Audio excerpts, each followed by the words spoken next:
ومن أحسن قولا ممن دعا إلى الله وعمل صالحا وقال إنني من المسلمين.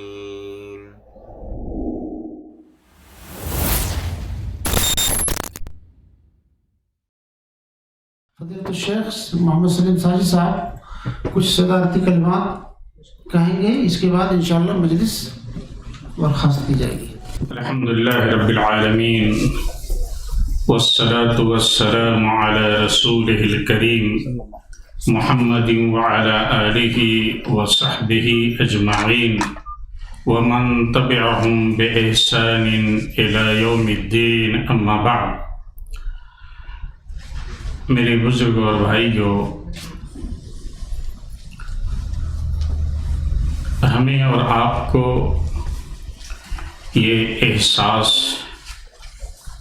ہونا چاہیے اور کرنا بھی چاہیے کہ ہماری مجلس کے چاروں طرف اللہ کے فرشتے ہمیں گھیرے ہوئے ہیں.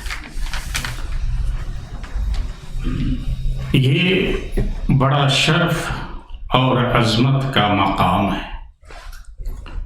صحیح بخاری، صحیح مسلم اور سنن کی کئی کتابوں میں دینی مجالس کی فضیلت سے متعلق کئی ایک احادیث وارد ہیں، اور مجموعی طور پہ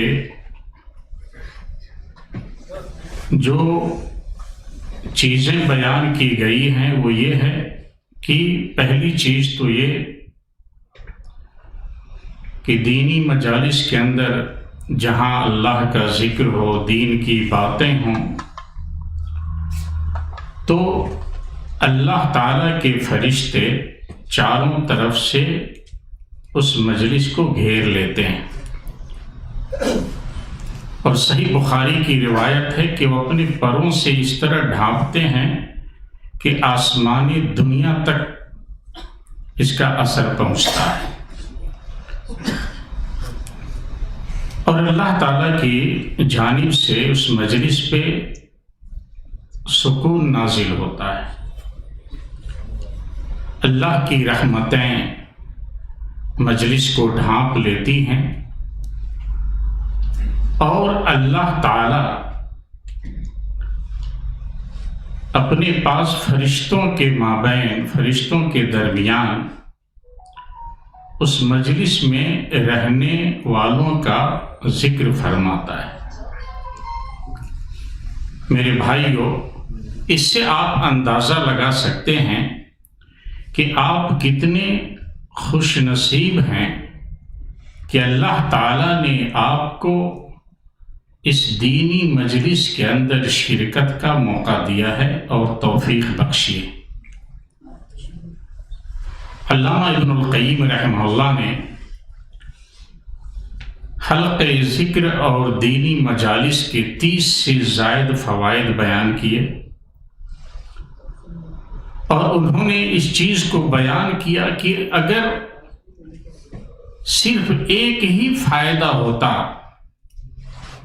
کہ دینی مجلسوں میں شرکت کرنے والوں کا اللہ تعالیٰ اپنے فرشتوں کے درمیان ذکر خیر فرماتا ہے تو یہ کافی تھا.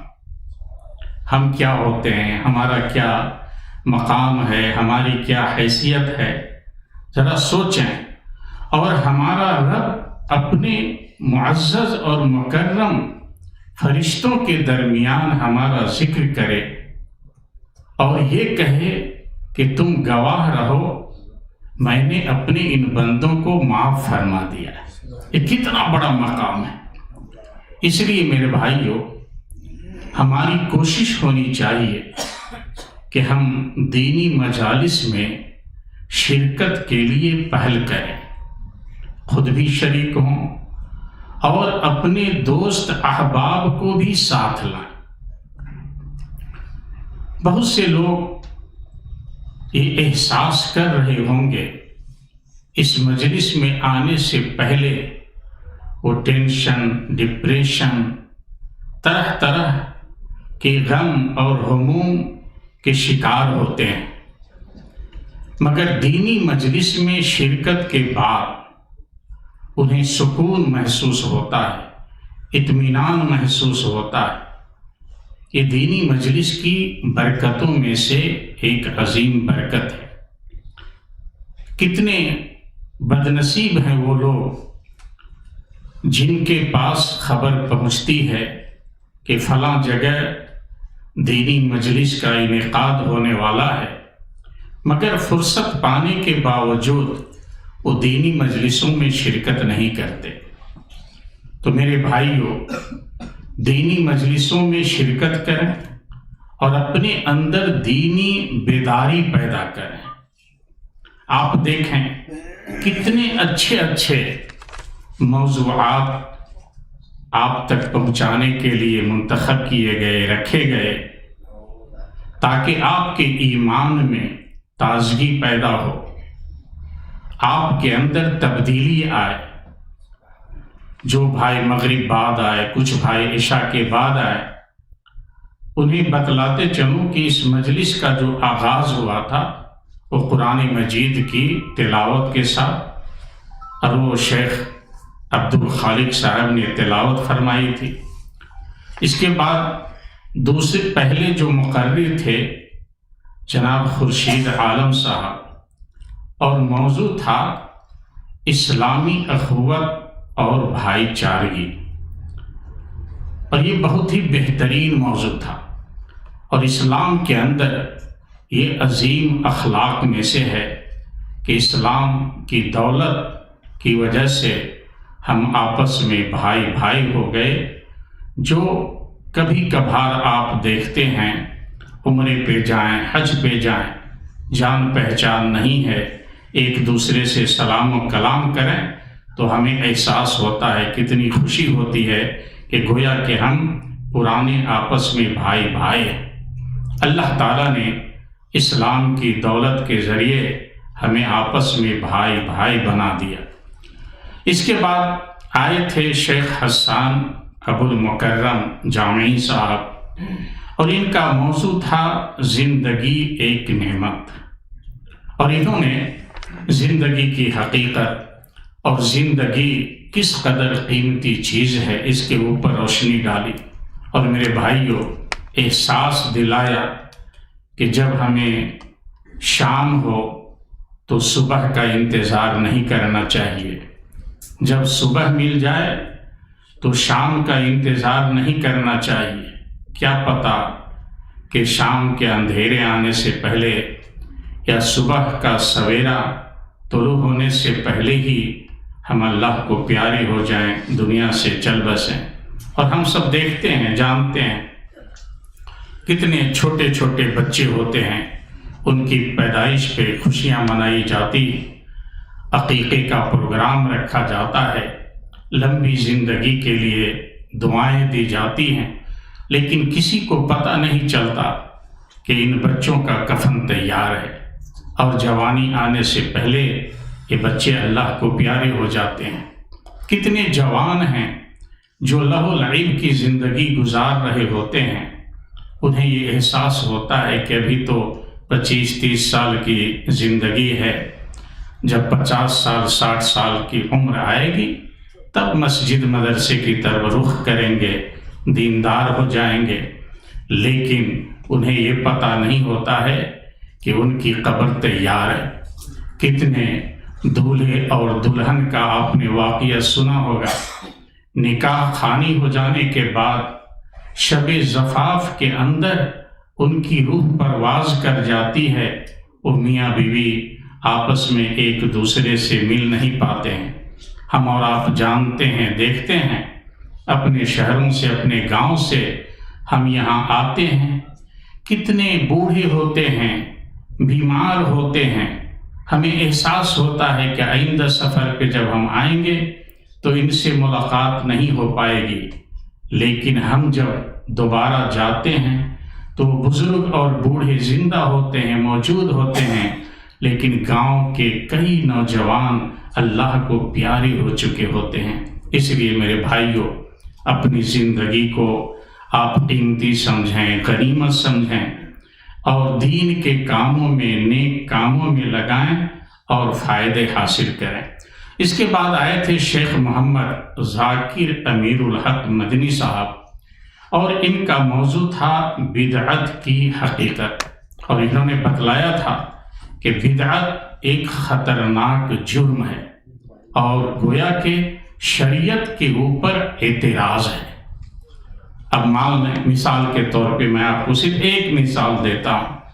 ہمارے یہاں بعض قبائل کے اندر یہ رواج ہو گیا ہے، مردوں کو دفنانے کے بعد جب سارے لوگ قبرستان سے جا رہے ہوتے ہیں تو اس وقت قبر پہ اذان دی جاتی ہے، اور مقصد یہ ہوتا ہے کہ سوال جواب کے اندر کچھ نرمی پیدا ہوگی اور شیطان ہمارے اس میت کو نہیں بہکائے گا۔ میرے بھائیوں، نبی کریم صلی اللہ علیہ وسلم نے تجہیز و تکفین کے سارے طریقے ہمیں سکھلائے ہیں، بتلائے ہیں۔ اب گویا کہ پتہ چلا کہ صحابہ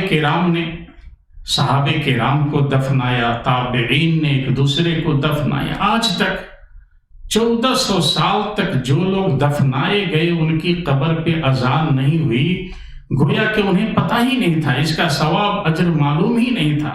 اب جا کر اس صدی کے کچھ مولویوں کو خواب کے ذریعے اس کا اجر اور اس کا ثواب پتہ چلا ہے۔ تو گویا کہ یہ شریعت پر اعتراض ہے کہ نبی کریم صلی اللہ علیہ وسلم کو اذان دینے کا طریقہ نہیں معلوم تھا، ہمارے مولویوں کو اس کا پتہ چلا ہے۔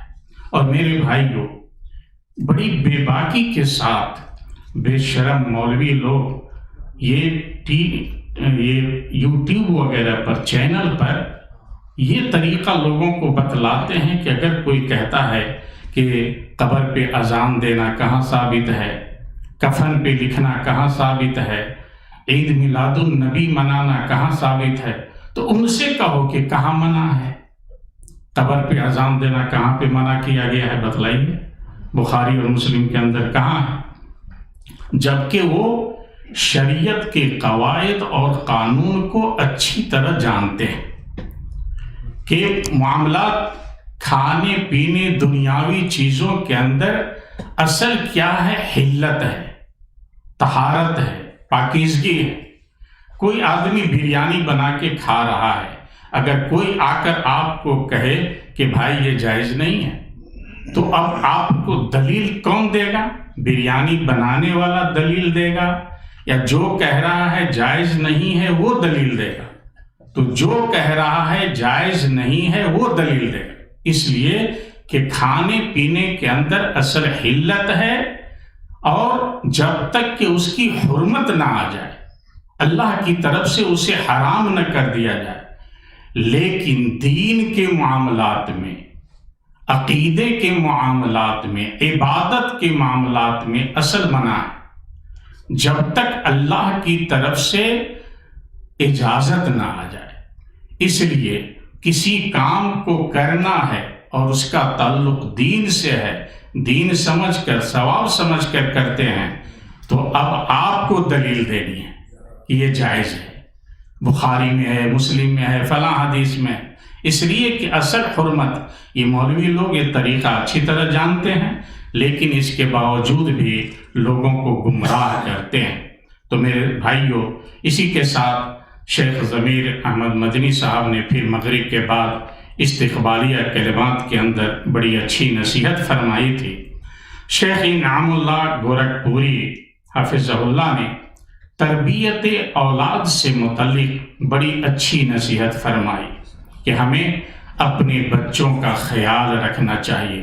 ہمارے بچے دین سے بہت دور ہو رہے ہیں، اور میرے بھائیوں، خاص طور سے ہماری بچیاں ابھی غیروں کے ساتھ بھاگ رہی ہیں، اس کا احساس ہمیں اور آپ کو ہے۔ اور دشمنان اسلام نے ایک ایسا حربہ سکھلا دیا ہے، اسکولوں کے اندر یہ تعلیم دی جاتی ہے کہ پیار و محبت کے اندر مذہب کو نہیں دیکھا جاتا، اور اس بنیاد پہ مسلمان بیٹیوں کو غیر مسلم نوجوان طرح طرح کے لالچ دے کر وہ جال میں پھنساتے ہیں اور دین سے دور کر دیتے ہیں۔ آپ اپنی بیٹیوں کو ایسی یونیورسٹیوں میں، ایسے کالجوں اور اسکولوں میں نہ بھیجیں جہاں مخلوط تعلیم ہو، جہاں پردے کا کوئی انتظام نہ ہو۔ آپ کی بیٹیاں اگر بدعقیدہ ہو جائیں، دین ہی سے پھر جائیں، تو پھر یہ تعلیم کس کام کی ہے؟ غیر مسلم آپ کا داماد بن جائے، پھر یہ آپ کا جینا ہی بیکار ہے۔ اس لیے میرے بھائیوں، اپنی بچیوں کے لیے یا تو آپ ایسی یونیورسٹیوں کا انتظام کریں جہاں آپ کی بچیاں بالکل اطمینان و سکون اور حفاظت کے ساتھ پڑھ سکیں، یا ایسے اسلامی اداروں میں اپنی بچیوں کو بھیجیں جہاں دین کی تعلیم اور تربیت کی جاتی ہے۔ اور بڑے افسوس کی بات ہے، آج دیکھیں پوری دنیا کے اندر تقریباً لوگوں نے یہ نظام لگا رکھا ہے کہ 18 سال سے کم عمر میں شادی نہیں ہونی چاہیے، غیر قانونی ہے۔ اور ہمارے نیپال میں تو حد ہو گئی، صرف ایک خاتون کے اعتراض پر پارلیمنٹ کے اندر حکومت نے 18 سے 20 کر دیا، 20 سال سے کم میں کوئی شادی نہ کرے۔ لیکن آپ دیکھیں انٹرمیڈیٹ کے ساتھ ہی بچوں کو تعلیم دی جاتی ہے سیکس کے تعلق سے، حیض نفاس کے تعلق سے، کنڈم کا استعمال کس طرح کیا جائے گا تاکہ 20 سال کی عمر آنے سے پہلے یہ 14-15 سال کی عمر سے لے کر یہ سب کے سب بگڑ جائیں۔ اور یہ غرب کی تعلیم ہے، مغرب نے اس کو پھیلایا اور پوری دنیا کے اندر آہستہ آہستہ یہ رواج ہو گیا۔ ایک کرسی آگے لڑکا کے لیے، اس کے پیچھے ایک لڑکی، یہ گرل فرینڈ بوائے فرینڈ کا یہ سسٹم چل چکا ہے، اور جس کی وجہ سے بالکل ناجائز اور حرام بچے پیدا ہوتے ہیں۔ گورنمنٹ کو قانون بنانا پڑا کہ اب 6 مہینے تک کا بھی حمل ہو تو اسے گرایا جا سکتا ہے، بلکہ کہیں کہیں یہ اعلان کر دیا گیا کہ 8 مہینے کا بھی حمل ہو جائے لیکن جان کا خطرہ نہیں ہے تو اسے گرایا جا سکتا ہے۔ نیپال کے اندر اعتراض ہوا، جان کا خطرہ ہوتا ہے اور بچے پیدا ہو جاتے ہیں تو کیا کرنا چاہیے؟ ابھی گورنمنٹ نے گزشتہ سال اعلان کر دیا کہ جو ناجائز بچے پیدا ہوں گے، ماں کی نیشنلٹی کو دیکھ کر ان ناجائز بچوں کو نیشنلٹی دی جائے گی۔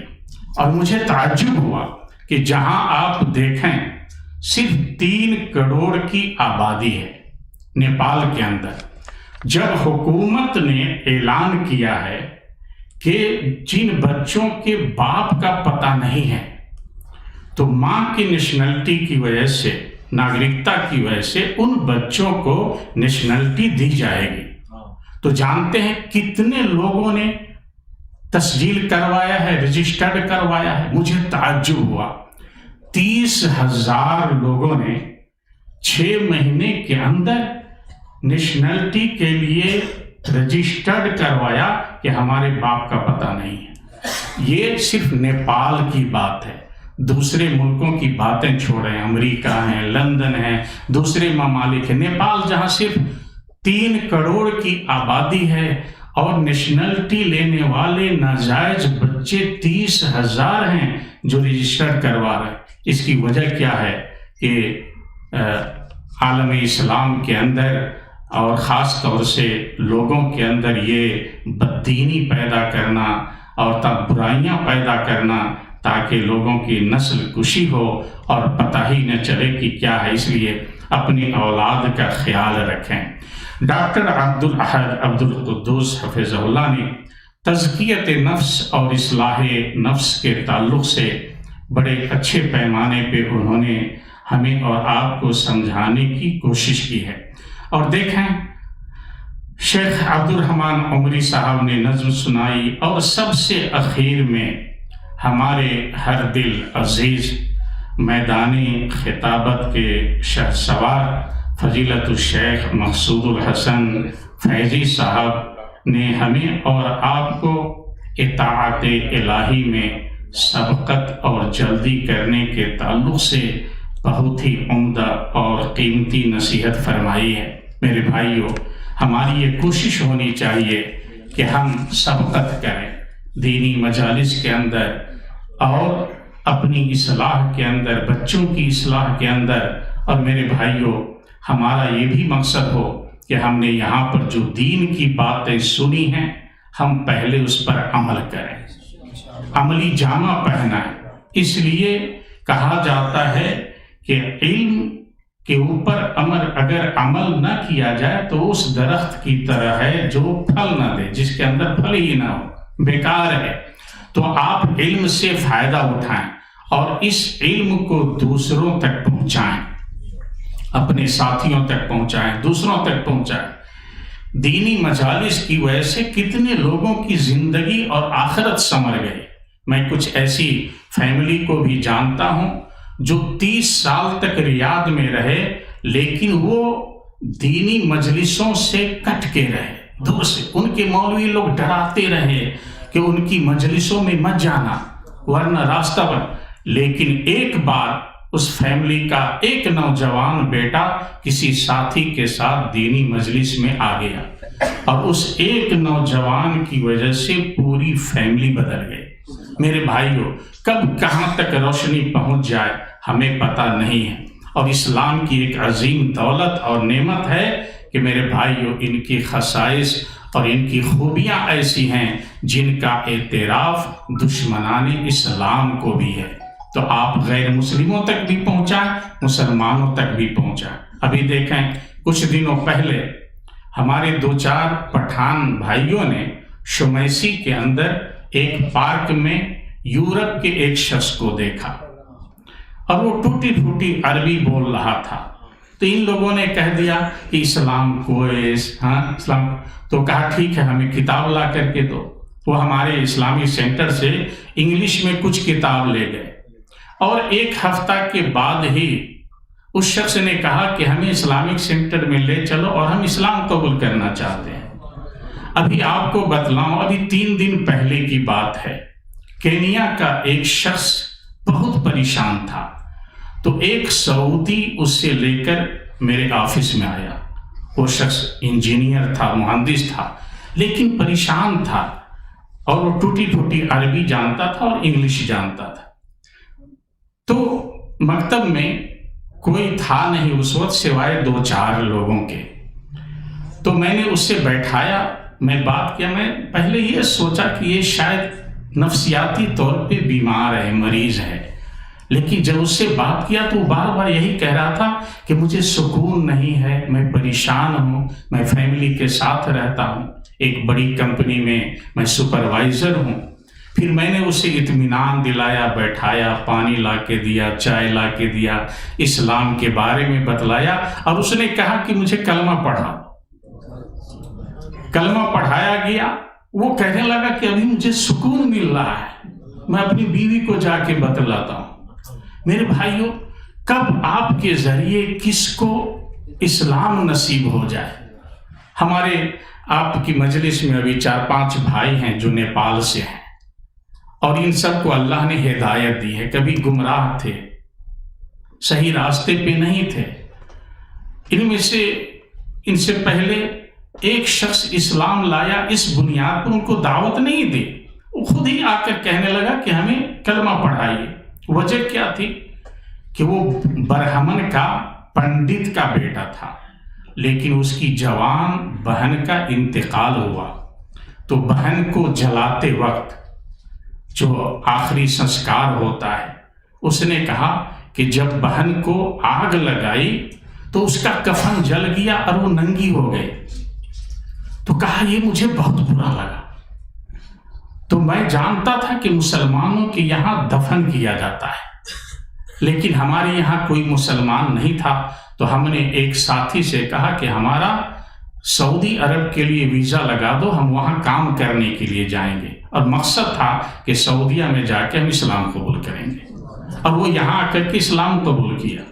میرے بھائیوں اس کو کسی نے اسلام کی دعوت نہیں دی. جب وہ میرے پاس آیا تو میں نے پوچھنا شروع کیا کہ پہلے اسلام کے بارے میں پڑھ. کہا نہیں وہ سب میں بعد میں پڑھوں گا, مجھے کلمہ پڑھا دو. میرے بھائیوں ایک لڑکا صرف اس بنیاد پہ مسلمان ہوا کہ اس نے کہا میرے یہاں جو پہاڑوں میں رہتے ہیں چائنا بارڈر سے قریب, وہاں جب کوئی شخص مر جاتا ہے تو لوگ لاش کو اٹھا کر پہاڑ میں لے جاتے ہیں اور ٹکڑے ٹکڑے کر دیتے ہیں اور چیل, کوا اور دوسرے جانوروں کو کھلاتے ہیں, اور جب پوری لاش کے گوشت ٹکڑے جب بٹ جائے تب واپس آتے ہیں. تو کہا جب میں نے سعودیہ میں آیا اور میں نے یہاں پر دیکھا کہ مسلمانوں کو کیسے دفن کیا جاتا ہے, کہا اس علاقے میں مسلمان ہمارے علاقے میں نہیں تھے, تو یہاں جب ہم نے دیکھا تو ہمیں بڑا پسند آیا اور اسی وجہ سے ہم اسلام قبول کرنا چاہتے ہیں. تو میرے بھائیو چونکہ وقت نہیں ہے, کہنے کا مطلب یہ ہے کہ آپ دین کا کام کرتے رہیں, جو کچھ آپ سیکھتے ہیں غیر مسلموں تک بھی پہنچائیے. ہر زبان کے اندر کتابیں تیار ہیں, آپ کسی بھی اسلامک سینٹر سے لے کر آپ اپنے دوستوں کو ہدیہ میں دیں, تحفہ میں دیں. اور جو مسلمان بھائی ہیں جو مسلمان ہوتے ہوئے بھی قرآن و سنت سے دور ہیں انہیں بھی دین کی طرف بلائیں, اسلامک سینٹر کی طرف بلائیں. ہر اسلامک سینٹر کے اندر ہفتے میں درس ہوتا ہے, اس کے اندر شرکت کریں اور دین سے فائدہ اٹھائیں. اللہ تعالیٰ سے دعا ہے اللہ تعالیٰ ہم سب کو دین کی باتیں سننے سمجھنے اور عمل کرنے کی توفیق عطا فرمائے. اللہ ہم میں جو بیمار ہیں انہیں شفایابی عطا فرما, ہم میں جو مقروض ہیں ان کے قرض کی ادائیگی فرما, ہمارے مردوں کو بخش دے اور زندوں کو قرآن و سنت پہ چلنے کی توفیق عطا فرما. اور اللہ عالم اسلام پہ جو مصیبتیں ہیں اور خاص طور پہ فلسطین کے اندر جو ہمارے مسلمان بھائی بہنوں پہ مظالم ڈھائے جا رہے ہیں, اللہ ان کی حفاظت فرما اور اللہ دشمنان اسلام کا خاتمہ فرما. وصلی اللہ علی نبینا محمد وعلی آلہ وصحبہ وسلم. السلام علیکم ورحمۃ اللہ وبرکاتہ.